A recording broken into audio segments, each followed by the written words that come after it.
Bread crumbing എന്ന് പറയുന്ന ഒരു മാനിപ്പുലേഷൻ ടെക്നിക്കാണ്. കൂടുതലും സിറ്റുവേഷൻഷിപ്പിലോ അല്ലെങ്കിൽ റിലേഷൻഷിപ്പിലോ യൂസ് ചെയ്യുന്ന ഒരു മാനിപ്പുലേഷൻ ടെക്നിക്കാണ്. ഇതിൽ മാനിപ്പുലേറ്റർ ചെയ്യുന്നതെന്ന് പറഞ്ഞാൽ ഓപ്പോസിറ്റ് ഇരിക്കുന്ന വിക്ടത്തെ മെസ്സേജുകളിൽ കമ്മ്യൂണിക്കേറ്റ് ചെയ്യാനായിട്ട് ഉള്ള കാര്യങ്ങളെല്ലാം ചെയ്യും. പക്ഷെ അത് ഒക്കേഷണലി ആയിരിക്കും, ഒരു കണ്ടിന്യൂസ് ആയിട്ടുള്ള ഒരു എഫേർട്സ് കാണത്തില്ല. ഹോട്ട് ആൻഡ് കോൾഡ് എന്ന് പറയുമ്പോഴേ ഓൾട്ടർനേറ്റീവായിട്ട് ഒരു സ്പെസിഫിക് ടൈമിൽ ഷവറിങ് ഓഫ് എഫെക്ഷൻ, കുറേ സ്നേഹം, കുറേ ഇഷ്ടം വാരിക്കോരി പതുക്കെ അത് full back. The opposite victim will be too much addicted to the person. മാനിപ്പുലേറ്ററിൻ്റെ അടുത്ത് ആ വിക്ടം അത്രയും അഡിക്ഷനാണ്. ഇതിൽ മാനിപ്പുലേറ്റർ ചെയ്യുന്നതെന്ന് പറഞ്ഞു കഴിഞ്ഞാൽ ഫേക്ക് പ്രോമിസസ് കുറേ കൊടുക്കും.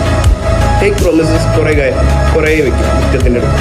ലൈക്ക് ഞാൻ നിന്നെ മാരി ചെയ്യും, അല്ലെങ്കിൽ ഞാൻ നിൻ്റെ കൂടെ ലൈഫ് ഫുൾ സ്പെൻഡ് ചെയ്യും എന്നൊക്കെയുള്ള കുറേ കാര്യങ്ങൾ പറയും. മൊത്തം ഫേക്ക് ആയിട്ടുള്ള പ്രോമിസസ് ആയിരിക്കും.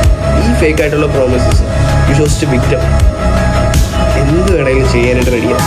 ബ്രെഡ് ക്രംബിങ്ങിൽ ആ വിക്ടത്തിനൊരു ഇൻസെക്യൂരിറ്റി, ആങ്സൈറ്റി, ഇതെല്ലാം മാനിപ്പുലേറ്റർ ക്രിയേറ്റ്. തൻ്റെ സെൽഫ് വേർതിനെ ക്വസ്റ്റ്യൻ ചെയ്യും വിക്ടം.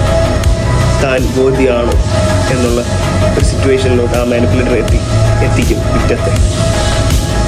അതിനുശേഷം ഇതൊരു വൺ സൈഡഡ് റിലേഷനാണ്, അല്ലെങ്കിൽ ഒരു വൺ സൈഡഡ് എഫേർട്ട്. വിക്ടത്തിൻ്റെ എല്ലാ എഫേർട്സും കൊടുക്കുക മാക്സിമം ആ മാനിപ്പുലേറ്ററിനെ തനിക്ക് വേണ്ടി തൻ്റെതാക്കണം എന്നുള്ളൊരു സിറ്റുവേഷനിലോട്ട് വിക്ടം മാറിക്കൊണ്ടിരിക്കും.